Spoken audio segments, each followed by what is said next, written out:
안녕하세요. 지난 9월쯤부터 결혼을 막 준비하기 시작했었던 올해로 34살 된 여자입니다. 지금 이렇게 제 사연을 보내고 있다는 건 결혼이 아니라 파혼을 했다는 소리겠지요. 저는 현재 제 명의로 된 아파트에 살고 있어요. 최고점을 찍었을 때가 9억이었고 현재는 6억에서 7억 사이 정도 하는 집입니다. 거품이 빠진 거고 집값이 다시 저만큼까지 오르지는 않을 거라고들 하더라고요. 처음에는 투자 목적으로 샀던 집이지만 이미 재미 볼 만큼 다 봤고 실거주를 하고 있으니 급할 것도 없어서 저는 크게 신경 안 씁니다. 집은 제가 23살 사회초년생이던 시절에 갖게 되었어요. 그때 당시만 해도 집이 그렇게 비싼 가격이 아니었거든요. 원래 저희 외삼촌이 신혼집으로 살던 집이었는데 외삼촌네가 그때쯤 이민을 가게 되면서 집을 내놓게 되었습니다.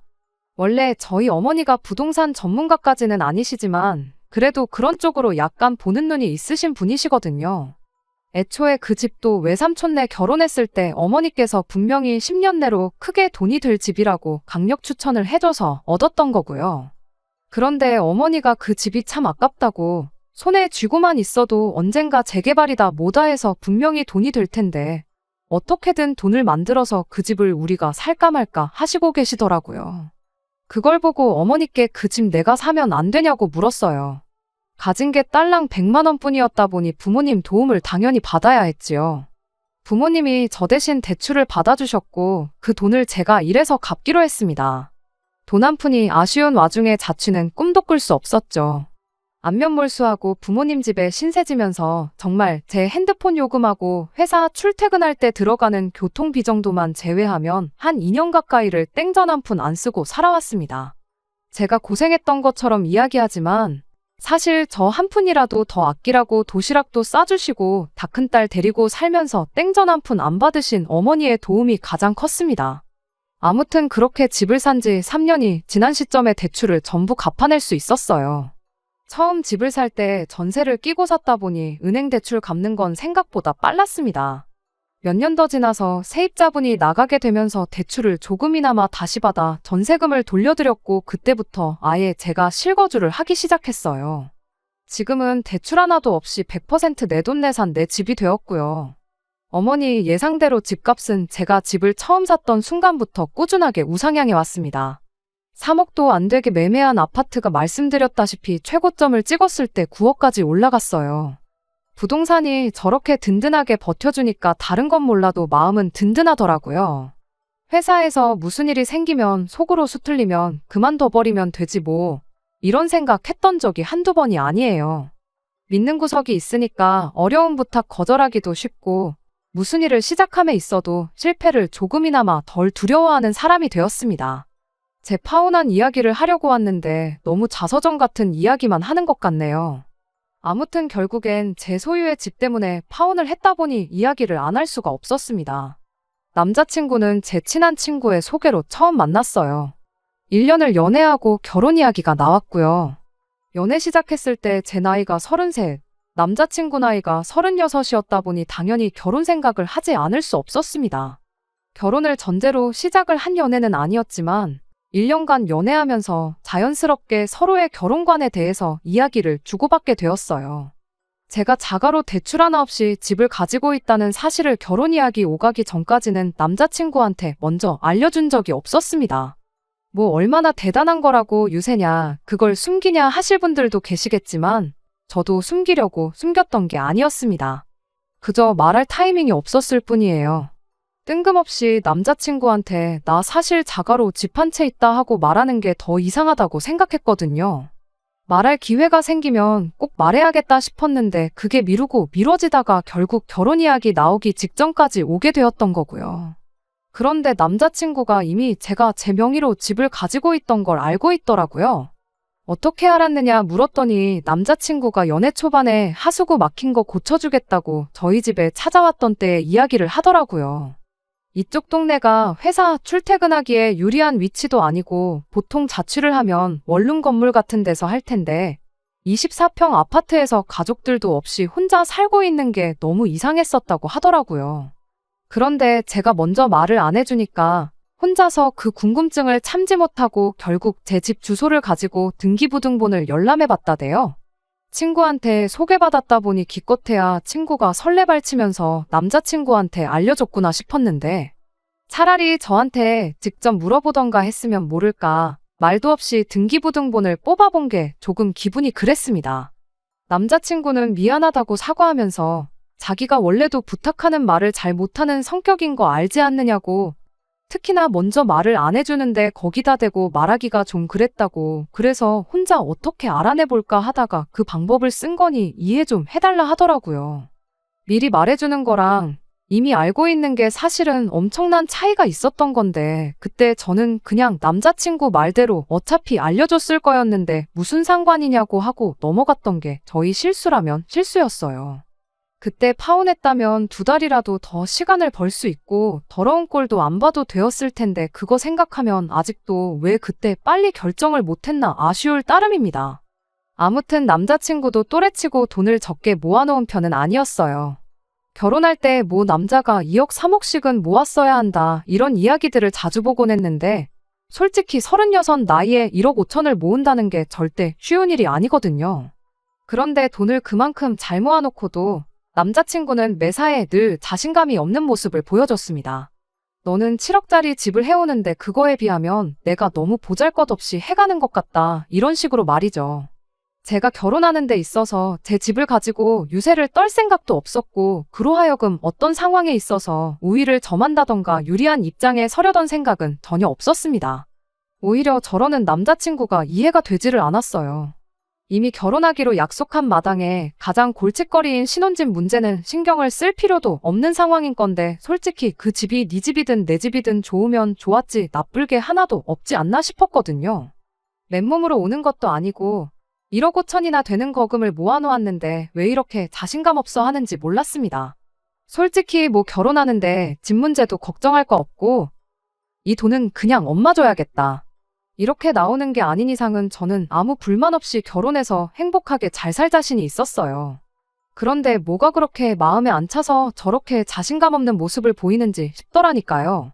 그렇다고 저희 나이가 한참 때라 연애도 1년밖에 안 하고 결혼하기로 한 건데 남자친구가 제 집값만큼 돈을 모을 때까지 기다릴 수도 없는 노릇이잖아요. 36에 1억 5천이면 넉넉 잡아 30살부터 사회생활 했다 치고 1년에 3천씩 모은다는 건데 그러면 20년도 더 걸린다는 거였으니까요. 그런데 저렇게 나왔던 데에는 다 이유가 있던 거였어요. 애초에 저희 집 등기부등본 뽑아봤을 때부터 지 엄마랑 짜고 입을 맞추고 있던 게 아닐까 싶기도 합니다. 아무튼 그렇다고 결혼 준비를 손 놓고 있을 수는 없었던 법이다 보니 차근차근 하나씩 준비하기로 했어요. 일단 먼저 남자친구를 저희 집에 인사를 시켰습니다. 제 앞에서는 집 때문에 그렇게 풀죽어하고 똥 씹은 표정만 짓고 있더니 막상 저희 부모님 앞에서는 넉살 좋게 잘하더라고요. 부모님은 남자친구가 성격도 밝고 직장도 좋고 뭐 하나 마음에 들지 않는 점이 없다고 하셨어요. 이야기 들어보니까 결혼 생각은 30살 되자마자부터 있던 것 같은데 왜 저 나이 먹도록 결혼을 안 했는지 모르겠다고 할 정도로 남자친구를 괜찮게 보셨습니다. 그런데 다 결혼 못한 데에는 이유가 있던 거였어요. 하마터면 제가 청춘 바쳐 장만한 내 7억 집까지 내주고 독박을 쓸 뻔했네요. 아무튼 당시 저희 집에서는 이미 오래전부터 제 결혼을 기다려왔던 시기이기도 했다 보니 하루라도 빨리 상견례 날짜를 잡으라고 하셨죠. 상견례 하기 전에 앞서 일단 제가 먼저 남자친구 집에 인사를 드리는 게 순서였으니 일단은 인사를 먼저 드리고 오고 그 후에 날짜를 잡기로 했습니다. 남자친구의 본가는 마을 단위로 아주 작은 시골 동네였습니다. 명절 때 오며 가며 할 때는 조금 힘들겠다 싶었지만 가는 길 내내 풍경도 예쁘고 공기도 좋고 좋은 쪽으로만 생각하려고 하고 있었죠. 예비 시어머니는 좋은 사람처럼 보였어요. 다른 것보다 아들을 엄청 자랑스러워하고 이뻐하는 게 느껴졌습니다. 이야기하는 내내 무슨 말만 나오면 아들 자랑하는데 여념이 없었거든요. 어렸을 때부터 수제 소리를 듣고 자랐다니 어쩌니 하면서 어릴 때 뭐 수학 경시 대회 같은 거 나가서 입상을 해온 것부터 시작해서 인서울 상위권 대학 들어간 것까지 아주 동네에서 남자친구를 두고 개천에서 용났다는 식으로 말을 했다고 하더라고요. 솔직히 개천에서 용났다 하면 대학 나오고 회사 들어가는 게 아니고 의사 판검사 정도는 되거나 고시 정도는 패스해야 하는 말 아닌가 싶긴 했지만 자식이 얼마나 자랑스러우면 좋으실까 싶어서 맞장구나 쳐주고 있었습니다. 어차피 자식 자랑하고 싶은 부모 마음은 다 똑같은 거 아니겠나 싶었고, 오히려 이렇게 순수한 분들이니 결혼하고 나서 고부 갈등 같은 문제로 골머리 썩을 일은 없겠나 싶었는데, 결혼에 대해서 조금씩 본격적인 이야기가 오가기 시작하니 순수한 사람처럼 보인다는 그 마음은 온데간데 없이 사라졌어요. 예비 시어머니 또한 제가 집을 가지고 있다는 사실을 알고 있었나 봐요. 다른 사람도 아니고 남자친구 어머니인데 당연히 말했겠거니 싶었고, 그걸 미리 언급했다고 해서 기분 나쁜 것도 없었습니다. 그런데 대뜸 어머님의 제게 한마디 꺼내왔어요.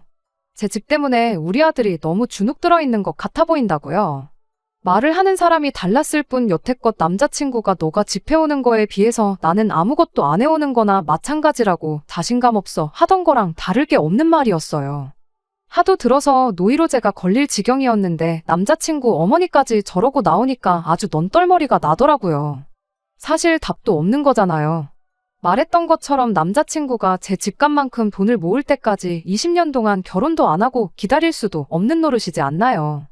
20년은 조금 비약이 심하고 연봉 오르는 것까지 감안해준다고 해도 연봉이 1년에 1억씩 오르는 것도 아닌데 20년 걸릴 게 15년 걸린다고 해서 해결되는 것도 아니잖아요. 그리고 제 집값은 20년 동안 동결하고 가만히 있나요? 그때 가봐야 아는 일이긴 하지만 예전 같은 폭발적인 상승은 없을지언정 여지껏 매해 조금씩이나마 올랐으니 20년 뒤에는 또 7억 하는 집이 얼마나 돼 있을지 아무도 모르는 일도 아니었죠. 그런데 자꾸 집에 비해 해가는 게 없어서 주눅든다니 어쩐다니 답도 없는 이야기만 하고 있으니까 아주 미치고 팔짝 뛸 노릇이었어요. 그래도 이참에 어머님도 계신 자리에서 이야기 나왔으니 대체 어떻게 하면 좋은지 차라리 이번 기회에 허심탄회하게 한번 이야기하는 것도 방법이겠구나 싶었습니다. 그런데 남자친구 어머니가 말도 안 되는 소리를 하기 시작했어요. 신혼집은 남자친구가 모은 돈이랑 당신이 지금 살고 있는 집을 팔아서라도 어떻게든 돈을 구해 마련해 줄 터이니 신혼살림은 그 집에다 차리도록 하라고 하더라고요. 남자 쪽에서 집을 해오고 그 집에 살림을 차리면 적어도 아들이 처가에 주눅들 일이 없지 않겠냐는 거예요. 어떻게 그럴싸한 말이라도 했으면 납득이라도 했을 텐데 이건 뭐 조삼모사 하자는 것도 아니고 솔직히 뭐 하자는 건가 싶대요. 남자친구랑 남자친구 집에서 돈을 모아 신혼집을 해준다고 한들 제 집이 어디 가는 게 아니잖아요. 그 집에 세입자를 구한다면 받게 될 전세금 또한 제 돈이나 마찬가지고요. 빈집으로 둔다고 해도 말 그대로 집이 부동산인데 무슨 차이가 있길래 그러자는 거냐 했습니다. 거기에 집을 팔아서라도 해준다고 하셨는데 솔직히 이런 시골 동네의 고급 주택도 아니고 서울하고 접근성도 거의 없다시피 한 지역에 있는 그냥 평범한 시골집을 시골 체험하고 싶은 사람들한테 세를 준다면 모를까. 세상 어느 누가 투자 목적이든 거주 목적이든 사려고 들겠나요. 정말 아주 말도 안 되는 확률로 집이 팔린다고 해도 이 집이 땅까지 다 포함해서 2억 정도 한다고 하는데 남자친구 모아놓은 돈이 1억 5천이고 그렇게 전부 합쳐봐야 제 집값의 절반도 안 되는 돈인데 굳이 멀쩡한 24평 아파트를 두고 3억 5천 주고 서울 어디에 집을 구해서 신혼살림을 차리라는 건지 싶었네요. 당사자인 제가 괜찮다는데 왜들 자꾸 그러시냐고. 그리고 집까지 팔아서 해주신다고 했는데 그럼 어머님은 어디 가서 사시려고 그러냐. 그렇게 되면 내가 부담스러워서 안 되겠다. 최대한 좋게 돌려서 말했습니다. 그런데 이미 전부터 남자친구가 자신감 없는 모습 보이면서 자꾸 질질 끌고 그랬던 게 사실은 다 꿍꿍이 속이 있었던 겁니다. 저는 적어도 여태까지 남자친구가 염치가 있는 사람이라서 그래서 저보다 결혼 자금을 덜 가져오는 데 있어서 책임감을 느끼고 마음고생을 하는 줄 알았는데 그게 아니었어요. 제 대답에 남자친구 어머니가 한다는 말이 그 집에 자기가 들어가서 살면 되지 않겠냐고 하는 거 아니겠어요? 저는 제가 잘못 들었나 싶어서 네? 하고 되물었어요. 상식적으로 남자친구 어머니 입에서 그런 대답이 나올 거라 예상할 수 있는 사람이 이 세상에 몇이나 되겠나요. 그러니까 말 그대로 당신 살고 있는 집이며 땅이며 다 팔아서 돈을 마련하고 개천에서 태어난 용의자 어머님의 자랑인 남자친구가 여지껏 회사 생활하면서 모아놓은 돈 1억 5천 그걸 합쳐서 저희 신혼집을 구해주고 당장 자기는 살 곳이 없어지게 되는 거니 제 집에 들어가서 살겠다 그 말이었습니다. 너무 진지한 표정으로 말하고 있으니 저게 웃자고 농담하는 것처럼 보이진 않았어요. 아무리 그래도 그렇지 그건 조금 말이 안 되는 거 아니냐고 대답을 했더니 자기 이야기 좀 들어보라면서 내 집에 당신들 살게 해주면 제가 앞으로 얻게 될 이득에 대해서 열변을 토하기 시작했습니다. 일단 시부모가 가까이 살면 저희한테 이득 아니겠냐는 주장을 해왔어요. 무슨 말이냐 하면 세상에 가족만큼 믿고 기댈 수 있는 사람들이 또 어디 있겠느냐고. 나중에 아이가 태어나던 뭐 밑반찬을 해서 가져다 주던 분명히 도움될 일이 있을 거랍니다. 막말로 애 태어나서 당신이 애만 봐줘도 저한테는 한 달에 200만 원 돈 아끼는 거나 마찬가지 아니냐고 하더라고요. 그런데 그거야 뭐 꼭 시어머니한테만 맡길 이유가 있나요? 요즘 들어 사회 분위기 때문에도 육아휴직 같은 거 당당히 쓸 수 있는 시대고 거기에 저희 부모님이 이미 가까이 살고 있는데 굳이 제 집까지 비워줘가면서 결혼해가지고 시어머니한테 애 봐달라고 할 필요나 있나 싶었고요. 그렇게 거절당하니까 이번엔 감정에 호소를 하기 시작했어요. 보시다시피 당신들이 이렇게 시골에 살고 있지 않냐고. 우리 아들 아니면 언제 또 당신들이 서울에서 살아보겠네요. 아파트에도 한번 살아보고 싶은데 어떻게 좀 안 되겠냐면서 온갖 불쌍한 척을 다 하더라고요. 그래도 그렇지 아닌 건 아니라고 생각했고 2번 다시 똑같은 거 물어보지 못하게 확실하게 거절해야겠다 싶어서 그래도 그건 안 된다 딱 잘라 대답했어요. 어차피 집 팔아서 결혼자금 보태주실 거면 안 보태주셔도 되니까 그 돈으로 서울에 살 곳을 구해보시는 건 어떻겠냐고. 어차피 어머님 아버님 2분만 사시는 거면 적당한 전세 매물 정도는 찾을 수 있을 거라고 대답했습니다. 그랬더니 저희를 도와준다는 척 친절히 굴다가 서울에서 한번 살아보게 해달라고 불쌍한 척까지 하던 남자친구 어머니가 이번엔 또다시 돌변해서 성질을 내기 시작했어요. 저보고 너 돈을 얼마나 벌길래 그깟 집 가지고 유세를 떠냐고 역정을 내더라고요. 월급은 남자친구가 저보다 많이 벌기는 해요. 남자친구 나이가 저보다 많기는 하지만 저는 23살 때부터 일을 했다 보니 사회생활 경력이 훨씬 길거든요. 그런데도 불구하고 연봉 차이가 난다는 건 앞으로도 제가 남자친구 연봉을 따라잡을 확률은 거의 없다고 봐도 무방했습니다. 뭐 그렇다고 해서 엄청나게 차이 나는 건 아니었어요. 앞으로 먼 미래의 일은 모르겠지만 당장만 두고 보면 남자친구가 저보다 달에 30만 원 정도 더 버는 상황이었습니다. 아무튼 남자친구 어머니가 돈을 걸고 넘어지면서 우리 아들 처가 눈치 보고 살게 만들어서 니네 친정에다가 우리 아들이 번 돈 죄다 빼돌릴 계획 아니냐고. 그렇게는 못하겠으니 내가 가까이 살면서 니들 어떻게 하고 사는지 지켜봐야겠다고 하더라고요. 세상에 사람 마음이 얼마나 비뚤어졌으면 저런 생각까지 하는가 싶었습니다. 그러니까 애초에 남자친구가 저보다 덜 해오는 게 마음에 걸렸던 게 아니라 제가 더 해오니까 그만큼 결혼 생활에 있어서 제가 우위를 점하게 되진 않을까. 그래서 당신 아들이 평생 마누라 눈치, 처가 눈치 보면서 살지 않을까 그 생각밖에 없었던 거예요. 그래서 저도 한마디 다시 말했죠. 아니 누가 가까이 못 살게 했느냐고. 집 해오는 거 가지고 어머님 아들 처가살이 시킬 생각 없고 돈도 빼돌릴 생각 없으니 집 팔고 이사 오셔가지고 가까이 살면서 한번 지켜보시라 했어요. 내 집 바로 옆집에다가 집을 구해도 뭐라고 안 할 테니까 내 집 말고 다른 집 구해서 사시라고 한마디 했지요. 그때 그냥 상 뒤집어 엎고 나왔어야 했는데 무슨 좋은 꼴을 보겠다고 그 못된 아줌마 생각을 고쳐먹게 해주려고 그랬는지 모르겠네요. 며느리가 벌써부터 시어머니한테 말대꾸하는 것 좀 보라면서 저한테 삿대질까지 해가면서 저희 부모님의 가정교육까지 운운해가며 뭐라 하는데 개천에서 나온 용이라고 우리 아들 데려가려면 응당 그 값을 치러야 하는 거 모르냐면서 소리를 고래고래 지를 때 저 사람이 뭘 믿고 저렇게 뻔뻔하게 나오나 싶었는데 믿는 구석이라고 자기 아들 하나밖에 없었구나 싶었어요.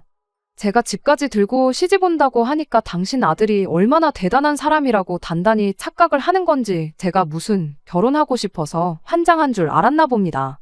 분위기가 험악해지는 가운데 남자친구가 언제 제 편에 서서 말 한마디 해주려나 싶어서 기다리고 있었는데 꿀먹은 뭐마냥 입국 닫고 아무 말도 안 하고 있더라고요. 그래도 나랑 결혼할 사람이라고 엄마가 저 모양 저 꼴로 어깃장 부리면서 말도 안 되는 소리를 늘어놓는데 저를 대신해서 어머니한테 말 한마디 해줄까 기대했던 제가 바보였지요. 아무 말도 안 하고 상황만 지켜보는 남자친구를 보니 더는 이야기 나눌 것도 없겠다 싶어서 자리에서 일어났습니다. 그런데 이번엔 꿀먹은 뭐마냥 아무 말도 없던 남자친구가 이젠 망부석이라도 된 건지 저를 따라서 같이 일어날 생각은 안 하고 저를 빤히 쳐다만 보고 있더군요.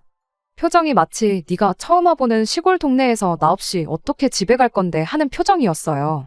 팔은 안으로 굽는다고 이 자식도 그냥 한통속이었구나 싶어서 열받아서 한마디 외쳐주고 그냥 밖으로 나와버렸습니다. 좋은 대학 나오고 좋은 회사 다니는 게 무슨 개천에서 용난 거냐고. 아줌마 아들 그렇게 대단하고 잘난 사람 아니니까 주제 파악 좀 하라고 한마디 해주고 나오니 그래도 속은 좀 후련하더라고요.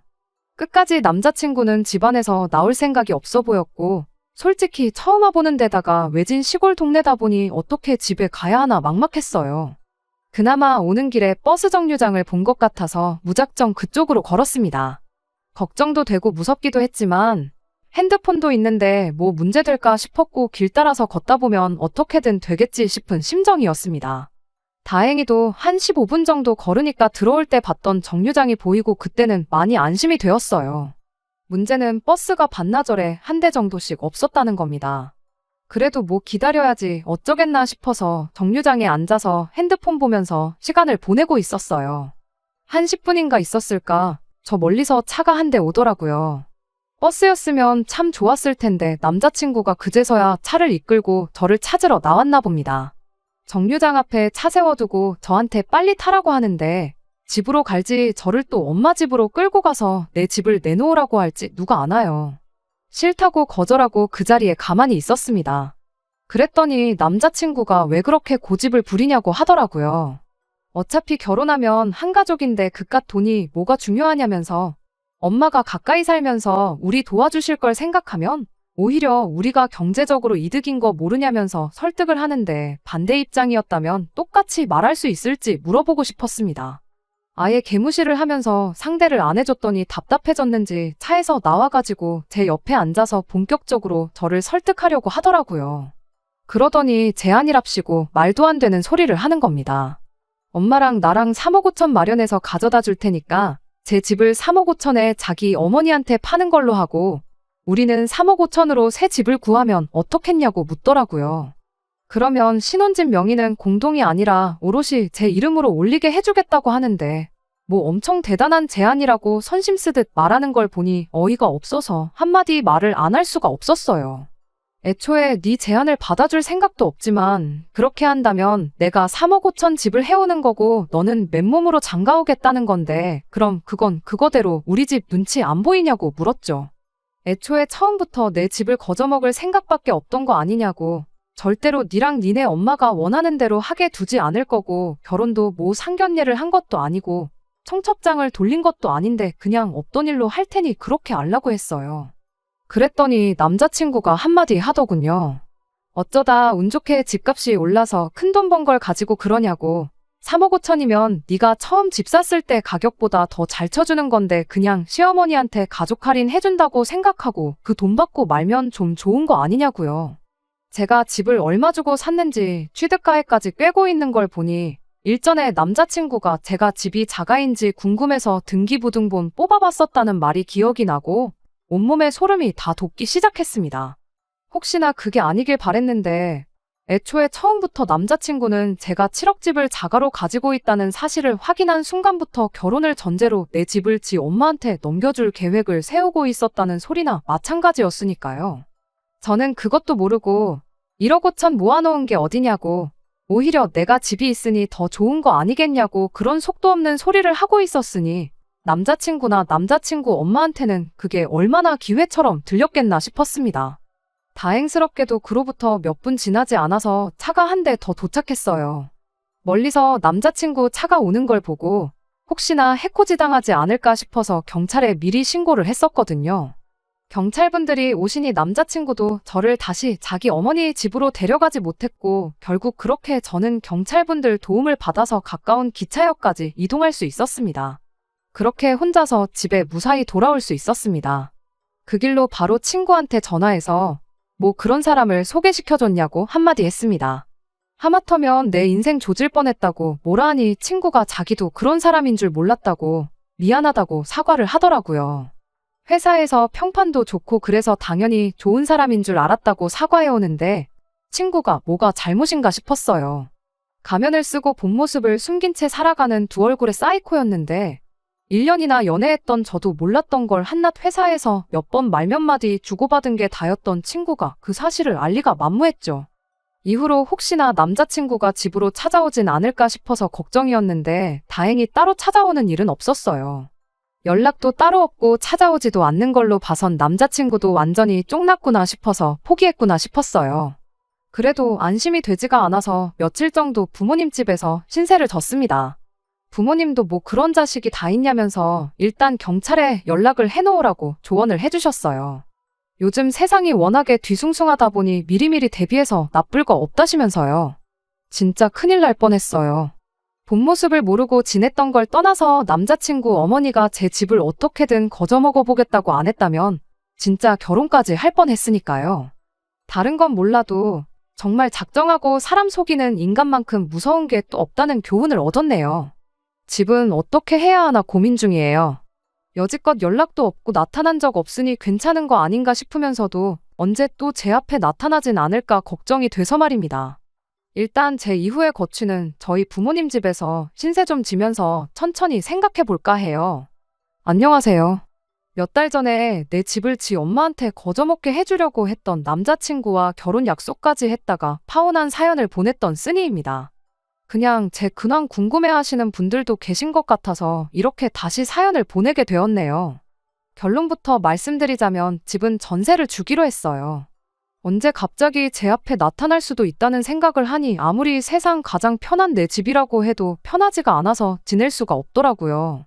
그리고 제 돈하고 저희 어머니 돈 합쳐서 새로 투자할 만한 부동산을 하나 알아보고 있는 중입니다. 남자친구가 제 앞에 다시 나타나진 않을까 걱정을 했던 데에는 이유가 있어요. 친구가 저 대신 남자친구한테 제대로 복수를 해줬거든요. 인터넷은 물론이고 회사 사람들한테도 남자친구랑 저 사이에 있던 일을 낱낱이 까발려줬나 보더라고요.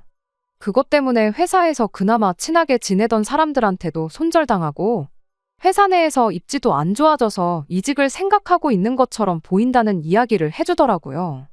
저러다 회사에서 잘리기라도 한다면 혹시나 그걸 가지고 저한테 앙심을 품고 제 앞에 다시 나타나진 않을까 싶어서 결국엔 집을 내놓기로 결정을 했던 겁니다. 저희 집에 인사시킬 때 집이 아니라 밖에서 만난 게 어떻게 보면 신의 한 수였네요. 적어도 남자친구가 제 앞에 다시 나타날 일은 없을 테니까 말입니다. 끝까지 들어주셔서 감사합니다. 오늘의 사연은 여기까지입니다. 구독과 좋아요, 알람 설정 부탁드리고 더 좋은 사연으로 다시 찾아뵙겠습니다. 감사합니다.